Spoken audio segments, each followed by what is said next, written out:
Salve, salve, gente boa! Sou o professor Euclides, essa é a Escola Teófilos, bem-vindos ao canal.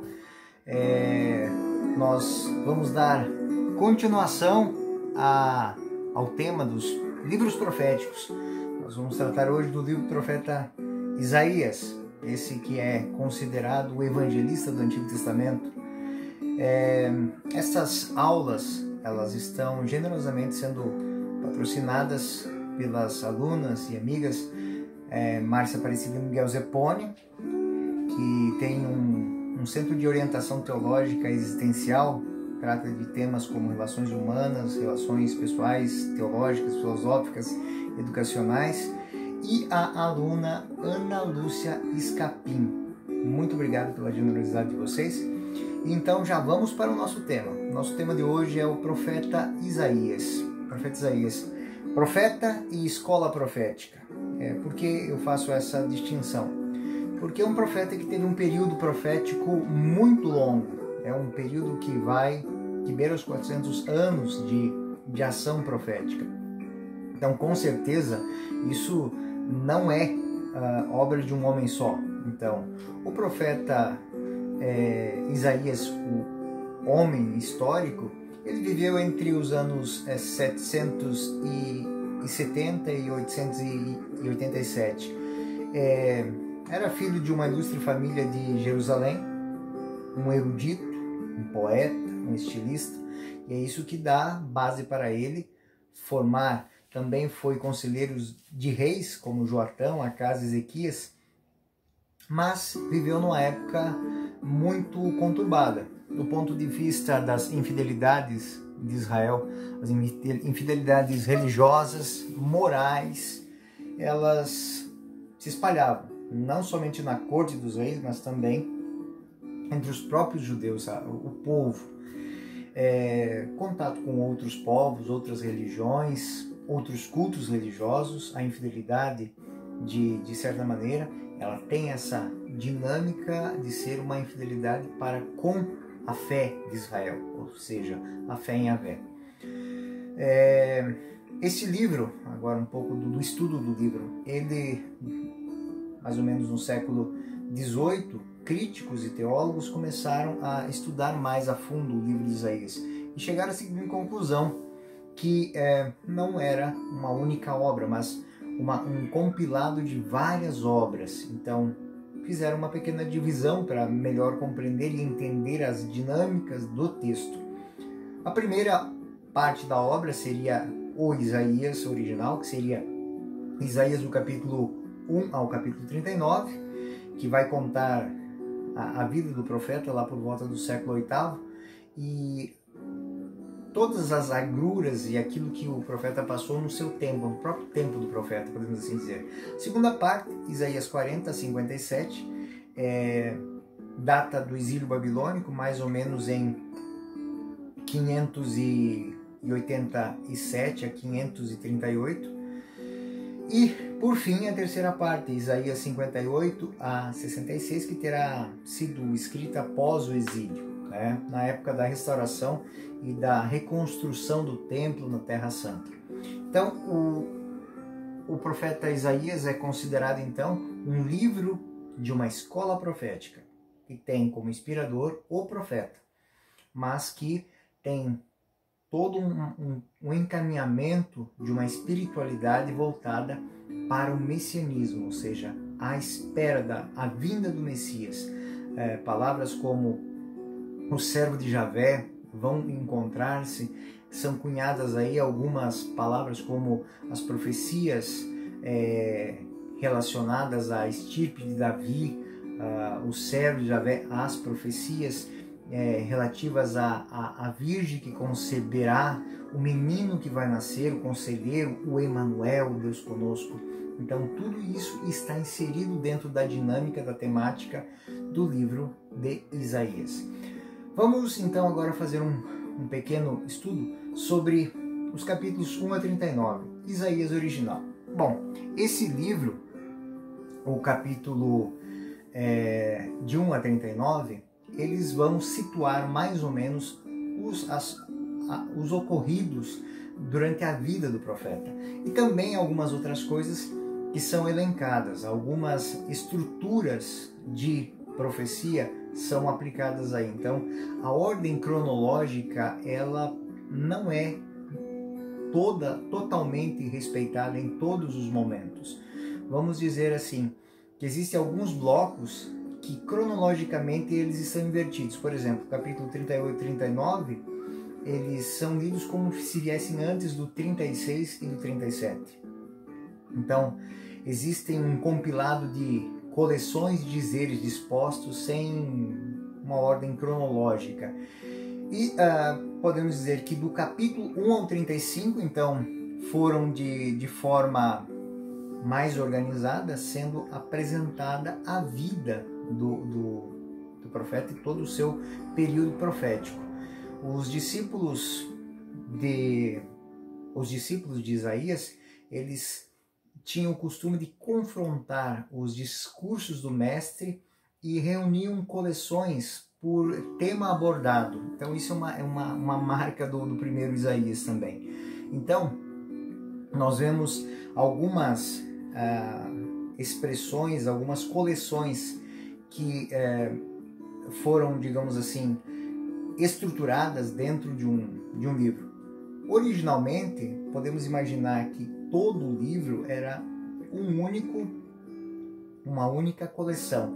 E essa coleção passou a ser, então, organizada por esses discípulos. Então, o profeta fazia a profecia, a sua palavra era colhida, era anotada, e depois essas profecias elas foram sendo organizadas. Então, Isaías de 1 a 35 contém um elenco de profecias messiânicas vultuoso. Então, é ali dentro que, como disse, nós vamos encontrar profecias como Emanuel, que está lá em Isaías capítulo 7, versículos 10 a 25. Esse Messias, esse Deus conosco que há de nascer, né, de uma virgem, como percebemos e vamos ler no capítulo 7, versículo 14. Então, essas realidades, elas são próprias do messianismo.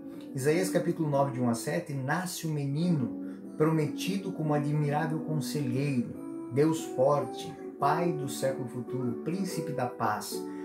Em Isaías 11, 9, nós vemos a menção ao descendente de Davi, ou seja, a origem davídica do Messias, o tronco de Davi do qual floresce um rebento. Esses temas, eles são muito próprios. Eu vou pegar aqui Isaías capítulo 11, versículo de 1 a 9. Então, capítulo 11, versículo de 1 a 9, nós vamos ver: um rebento sairá do tronco de Jessé, um rebento brotará de suas raízes. Sobre ele repousará o Espírito do Senhor, o Espírito da sabedoria, do entendimento, o Espírito da prudência, da coragem, o Espírito da ciência, do temor do Senhor. Suas alegrias se encontrará no temor do Senhor. Ele não julgará pela aparência e não decidirá pelo que ouve dizer. Então, esses são as prerrogativas do Messias. Essas são as qualificações, esses são os valores do Messias. Então, essas são as características fundamentais do messianismo em Israel, que é inserido não somente por Isaías, é claro, mas todo esse pano de fundo, ou seja, essas promessas de transformação, elas são próprias do período do primeiro Isaías. E no que, digamos assim, no que estava focada a temática fundamental do primeiro Isaías. O primeiro Isaías, ele está fazendo um combate à desconstrução do povo de Israel. Diante dos olhos desse primeiro Isaías, está sendo o reino do norte cai, o reino do sul está à mercê dos babilônios, e o pedido, o convite à conversão é muito grande, mas o que acontece é algo que chega a ser extremamente doloroso. Você ouvir o profeta fazer a profecia e aquele que tem que motivar o povo, que seria o rei, a uma retomada, ele simplesmente diz: não, isso é justo, pelo menos eu vou acabar meus dias com fartura. Então é uma ou seja, o povo vai ser enviado para o exílio. Tantas vezes este vaticínio de Isaías se impõe, né, como algo eminente para Israel, ou seja, Israel terá que ser purificado, Israel terá que ser banido de sua terra para compreender o motivo pelo qual está ali, ou seja, é a terra prometida, é a herança de Deus, essa mesma herança a qual eles foram infiéis. Então, essa é a temática do primeiro Isaías. Então, é uma temática que mescla um profetismo, buscando a fidelidade, a justiça, a honra, o encorajamento das pessoas, a mudança de vida, é um convite à mudança de vida, é o conselho que ele faz a reis, é o conselho que ele faz aos povos, é o conselho que ele faz inclusive aos estrangeiros, mas um conselho que não é ouvido. Então, Israel, a aliança é abandonada, então vem o exílio. E aí é o tema que está dentro do Isaías, do segundo Isaías, que está do capítulo 40 ao capítulo 45, o Deutero Isaías. O segundo Isaías, ele vai tratar em blocos que foram organizados por autores ou autor anônimo que pregaram na Babilônia. Então, o povo é tirado da sua terra, a terra é entregue a outros donos, a outros governantes, a outros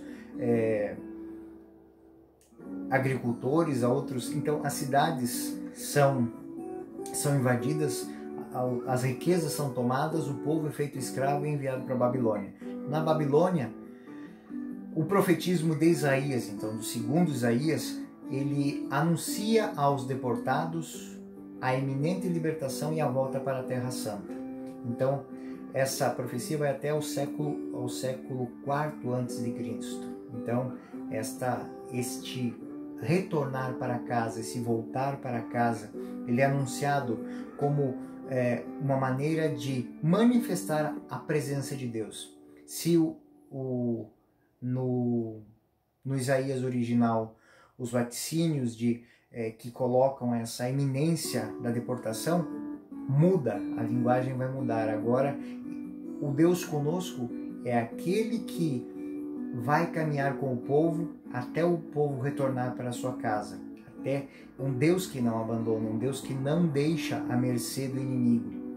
E então o foco das críticas do profeta deixam de ser a vida do povo de Israel, sem deixar de incentivar a fidelidade, e passa a ser o quê? Vaticínios contra o opressor, contra os babilônicos. A situação histórica ela é apresentada no capítulo 40 ao 45, ela é uma situação que mostra, primeiro, não existe mais os governantes de Israel. Os reinos de Samaria, de Judá, o reino do norte e o reino do sul caíram. Os cidadãos foram despojados, deportados, foram enviados para fora de Israel. E o castigo disso tudo é o quê? Fruto do quê? Do não ouvir, do não obedecer, do não dar atenção aos avisos do profeta. Nós temos a citação de Isaías 42, 18, 25, Isaías 43, 5, 7, que lembram muito essa realidade da desconstrução do povo de Israel. Isaías 26 a 28, Isaías 47, versículo 8, Isaías 52, versículo 5, tratam dessa realidade. Os cidadãos são despojados, são deportados. Eu vou pegar Isaías 47, versículo 8, para a gente entender no tema. Agora, portanto, ouve isto, voluptuosa, reinas em segurança, que dizem em teus corações, eu nada mais que eu, não conhecerei a viuvez nem a perda dos filhos, ou seja, toda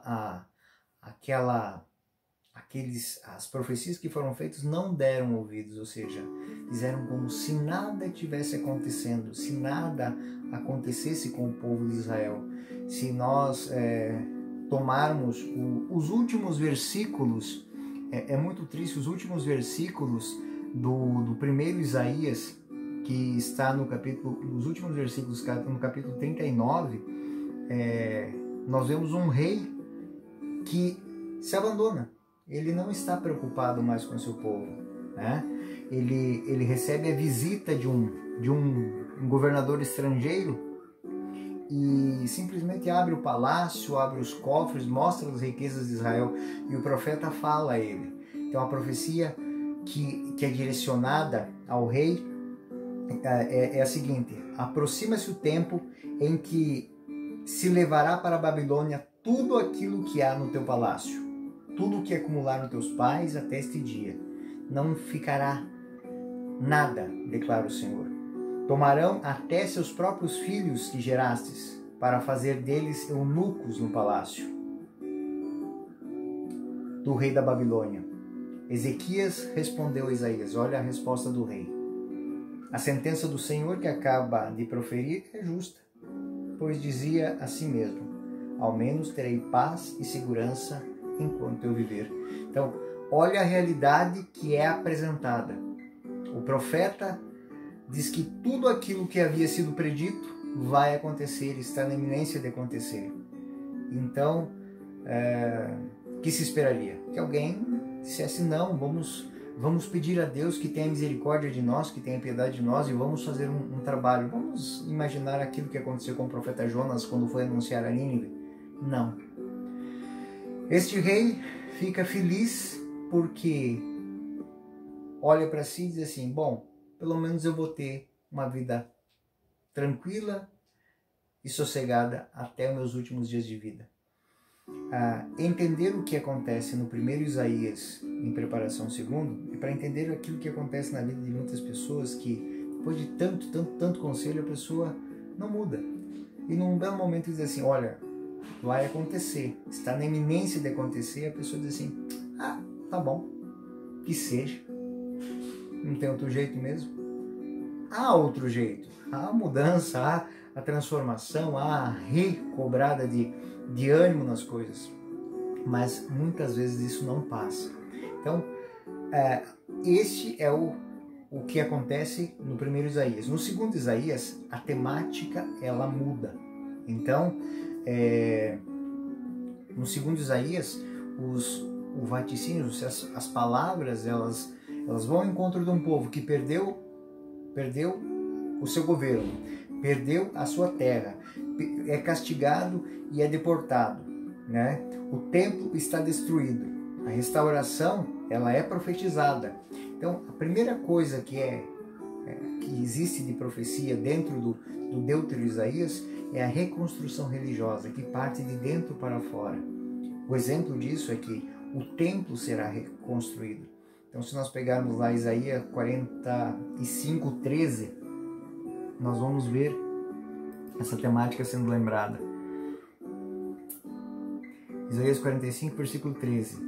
Fui eu, na minha justiça, que suscitou Ciro, a quem por toda parte lhe aplane o caminho, e é ele quem dará a reedificar a minha cidade, libertar meus deportados sem recompensa nem dádivas, diz o Senhor dos Exércitos. Então, ele já está dizendo que está enviando um libertador. É muito interessante que Ciro é comparado a Israel. Ciro vai tirar o povo da Babilônia, como Moisés tirou o povo do Egito. Então, os deportados vão voltar para casa. Então, isso não importa. Mesmo que não haja em Israel quem tenha poder para fazer isso, eu suscitarei um estrangeiro para que o estrangeiro faça isso, né? O estrangeiro traga este caminho de salvação. Depois,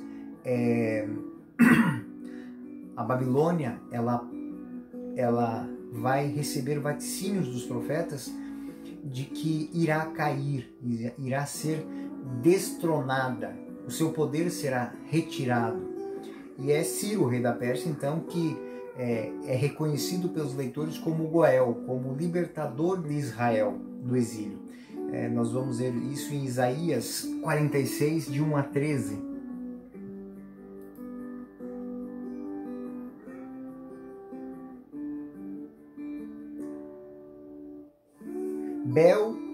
cai, Nebo desmorona, suas estátuas são carregadas em lombo de mula, fazem delas fardo de animais exaustos. Desmoronam e todos desabam, incapaz de se salvar aqueles que os carregaram, vão eles mesmos para o cativeiro. Permanecei mesmo até a velhice, e sustentarei o tempo os cabelos brancos, e vos carregarei como já carreguei, cuidarei de vós, e vos preservarei. Eis que desembolsam seu ouro, e pesam prata na balança, contratam ourives para que lhes façam um Deus, diante do qual se prostem adoração.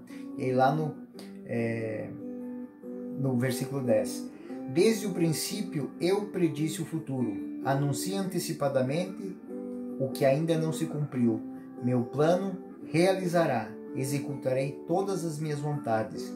Chamo do Oriente uma ave de rapina, de uma terra longínqua um homem de meus desígnios, e que disse e executarei, o que concebi realizarei.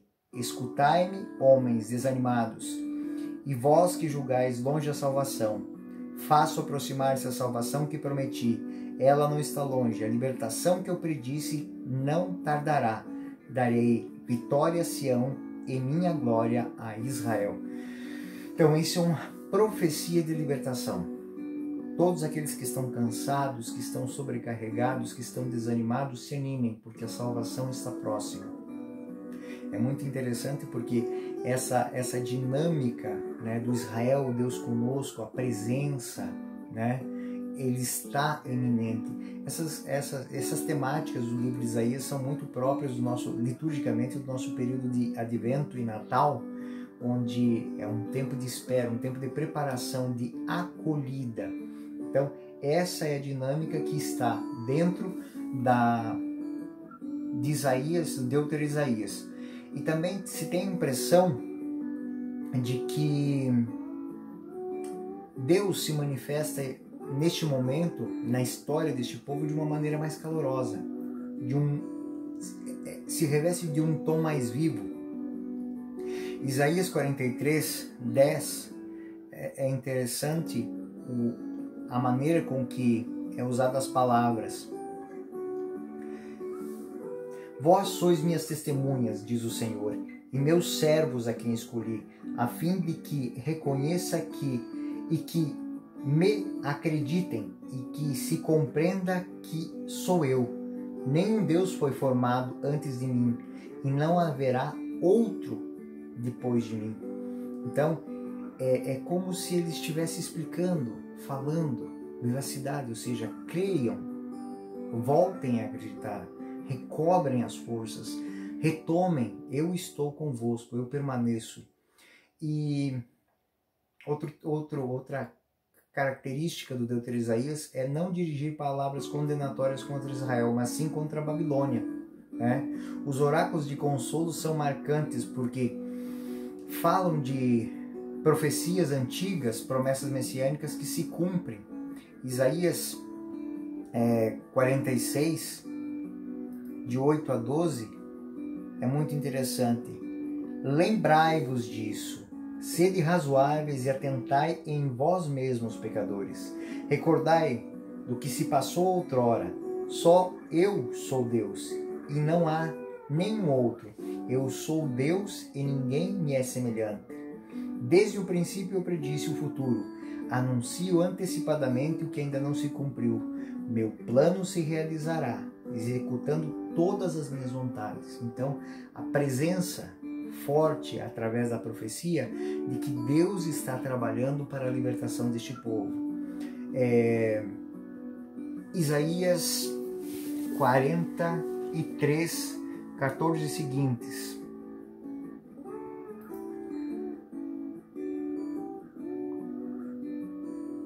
Eis o que diz o Senhor, vosso Redentor, o Santo de Israel: por vossa causa envio a Babilônia, a fim de fazer cair os ferrolhos dos cárceres e os caldeus se lamentarem em altos brados.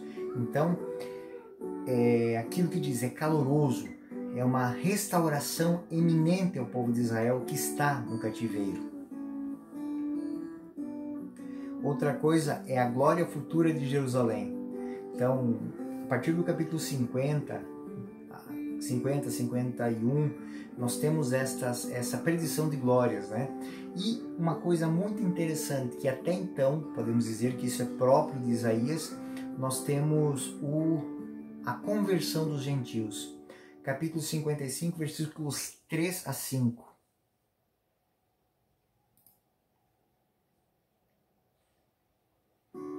Capítulo 55, versículos 3 a 5.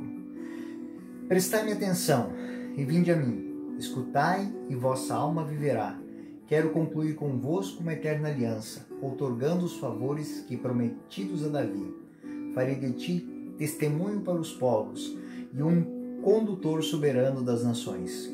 Conclamai povos que nunca conhecestes, e nações que te ignoravam acorrerão a ti, por causa do Senhor teu Deus e do Santo de Israel, que fará a tua glória. Ou seja, a bênção, ela passa a ser um convite a todos.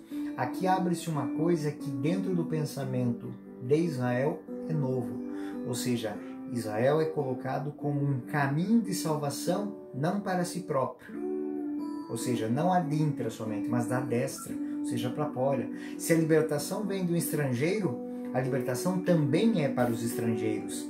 Se a bênção é enviada através de Ciro, que é um estrangeiro, essa bênção também recai sobre Ciro e os estrangeiros. Então isso é novo dentro do Deutero Isaías. Isso não se espera que se aconteça, que seja um pensamento comum a Israel, mas é algo interessante. Por quê? Quando você convive com outros povos, você percebe que muitos povos também estão sendo escravizados, como você está. Então passa a ter uma solidariedade, e essa solidariedade ela gera um convite de salvação. Então, se Deus envia salvação para mim, essa salvação não é somente para mim. Então, essa é uma dinâmica que, como disse, Isaías é o evangelista do Antigo Testamento. Esta maneira de pensar a religião, de pensar a fé, ela é muito, muito nova. Ou seja, eu não quero o bem somente para mim, eu quero para todos. Essa bênção se abre. O Rei da Paz, a paz é para todos. Isso nós encontramos essa reflexão primeiramente dentro do livro de Isaías, do Deutero Isaías. Dentro do Deutero Isaías nós vamos ver no capítulo 49, o capítulo 52, alguns textos, são 4 textos de maneira especial, do Cântico do Servo de Javé, que falam da expiação prestada pelo servo inocente em favor dos irmãos pecadores. Então, aqui é o cerne daquilo que depois será reconhecido como as profecias do Messias, as profecias cristológicas, ou seja, o Cristo personifica todas essas profecias aqui. A vocação do servo, que está em Isaías 49, de 1 a 6. Isaías 49, de 1 a 6. É o primeiro cântico, né? A vocação do servo. Ilhas, ouvi-me, povos de longe, prestai atenção. O Senhor chamou-me desde o nascimento. Ainda no seio de minha mãe, me pronunciou o meu nome. Tornou minha boca semelhante a uma espada afiada. Cobriu-me com a sombra de sua mão e fez de mim uma flecha penetrante. Guardou-me em sua jaula. E eu disse: Tu és meu servo Israel, em quem me jubilarei. Então, esse é o primeiro, a vocação. Ele é chamado, ele é conclamado para ser o caminho de salvação. É o servo da salvação. Depois, em Isaías 42, de 1 a 4, nós vamos ter as virtudes, né? Vamos ter as qualidades do servo de Javé. 42, de 1 a 4. Eis meu servo, que eu amparo, meu eleito, do qual toda a minha eleição. Faço repousar sobre ele o Espírito, para que leve às nações a verdadeira religião. Ele não grita, nunca leva voz, não clama nas ruas, não quebrará o caniço rachado e não extinguirá a mecha que ainda fumega. Anunciará em toda a franqueza a verdadeira religião. Não desanimará nem desfalecerá, até que eu tenha estabelecido a verdadeira religião sobre a terra, até que as ilhas desejem seus ensinamentos. É muito interessante isso, que novamente o universalismo do messianismo, ou seja, a salvação não é para, mas é para todo aquele que abraçar a fé, crer em Deus. Depois vai falar o terceiro cântico, vai falar sobre a ingrata missão do servo. Então, Isaías capítulo 50, versículo 4 a 9, nós vamos ter isso. Isaías 50, do 4 ao 9. Senhor, me deu a língua de um discípulo, que eu saiba reconfortar pela palavra, e que está batido. Cada manhã ele desperta meus ouvidos para que escute os discípulos. O Senhor Deus abriu os meus ouvidos e não relutei, não me esquivarei. Então, ele fala em nome de Deus. Ele fala em nome de Deus, por quê? Porque ele se abre à graça de Deus. E por fim, o último cântico é a morte gloriosa do servo de Javé. Então é narrado no capítulo 52 e no capítulo 53, eu não vou ler tudo aqui, a morte gloriosa, ou seja, o servo se entrega livremente pelo pecador, para que ele seja salvo. Então, esses cânticos, eles estão separados e não estão na sequência. Eu vi que eu fiz a sequência correta agora. Isaías 49 é o primeiro, a vocação. Isaías 42 é os predicados. Isaías 50, a missão. Isaías 52, o projeto final, a morte, a redenção que vem através dele. Esses cânticos, eles estão separados dentro do bloco do 40 a 55, mas eles são um conjunto independente. E assim, eles foram inseridos dentro dessa lógica porque eles têm como fundamento principal fazer com que o povo de Israel se abra à salvação, e se abrindo à salvação, entregue essa salvação também àqueles que estão na caminhada com eles, ou seja, aqueles que fazem a esperança de Israel devem levar essa esperança onde quer que eles estejam. Bom, gente boa, esse foi a nossa introdução a Isaías, o Isaías históricos e o Deutero Isaías. Na próxima lição, na próxima aula, nós vamos ter o Trito Isaías, que é uma dinâmica de reconstrução, é uma mensagem de transformação. E aí, no final, eu vou fazer também a aplicação teológica a partir da luz do Novo Testamento desses textos. Eu espero que tenha sido útil para você. Lembro que essas aulas são patrocinadas pela Márcia Aparecida Miguel Zeponi e Ana Lúcia Escapim. Que Deus abençoe vocês. Até o próximo vídeo sobre Isaías. Tá bom? Fiquem com Deus. Até a próxima.